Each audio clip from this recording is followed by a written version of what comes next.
No ano de 1992, pela graça de Deus, eu comecei a escrever. E, curiosamente, eu tinha o desejo de escrever, mas não tinha iniciativa de fazê-lo. E havia um senhor metodista que frequentava a nossa igreja, ia periodicamente. E ele sempre me estimulou a escrever. E num determinado dia ele foi ao meu escritório pastoral e botou um depósito, o recibo de um depósito bancário. Falou: olha, eu depositei o valor da metade do livro que você vai escrever e publicar. Agora você se vira para arrumar outra metade e escrever o primeiro livro. E aquilo me desafiou. E então escrevi basicamente um sermão e fiz publicação própria. E aquela primeira edição esgotou num mês, e depois a segunda, e o primeiro e o segundo livro, o terceiro livro, o quarto livro. E a partir do quinto livro, então, as editoras começam a publicar, e hoje, pela graça de Deus, são aproximadamente 130 livros.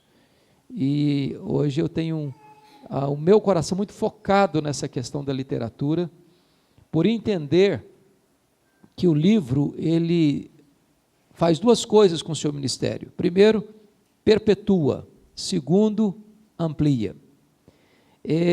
Vi uma entrevista do Dr. Billy Graham, que certamente foi e ainda é, porque ele está vivo, o maior evangelista do século XX. Talvez nenhum personagem na história da humanidade falou diretamente com tantas pessoas no mundo como falou o Dr. Billy Graham. E alguém perguntou para ele assim: Dr. Billy Graham, se o senhor pudesse começar novamente o seu ministério, o senhor mudaria alguma coisa? E ele respondeu: eu mudaria. E a pessoa perguntou: mas o que é que o senhor mudaria? E ele respondeu: eu pregaria menos e escreveria mais. Não que a pregação não seja importante, ela é absolutamente vital. Mas o ministério de pregação acaba no dia que você morre. E os livros permanecem. Eu acho curioso que até hoje nós somos abençoados por livros que Aurélio Agostinho escreveu no século V. Nós somos abençoados até hoje por livros que os reformadores escreveram no século XVI. Homens que nós nunca vimos nos abençoam profundamente, porque eles resolveram escrever.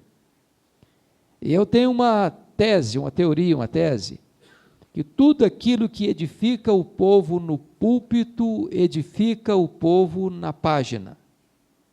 E por onde eu tenho andado por esse Brasil afora, eu tenho encorajado pastores, leigos, pessoas que têm o desejo, têm a habilidade de escrever, para escreverem. Porque a primeira coisa que é importante entender nesse processo é você não ter medo. Não ter medo. Porque às vezes a pessoa tem muito medo: vou ser criticado, vou virar telhado, e eu não estou preparado para isso.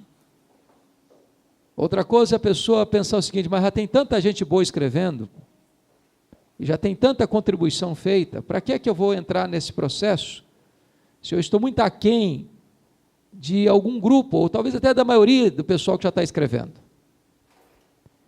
Talvez, para estimular você, eu estava lendo um relatório recentemente, que o Brasil ainda não tem, em média, uma livraria por município.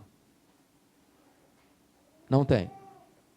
Só em Paris tem tantas livrarias quanto tem o Brasil. Nós somos um campo virgem.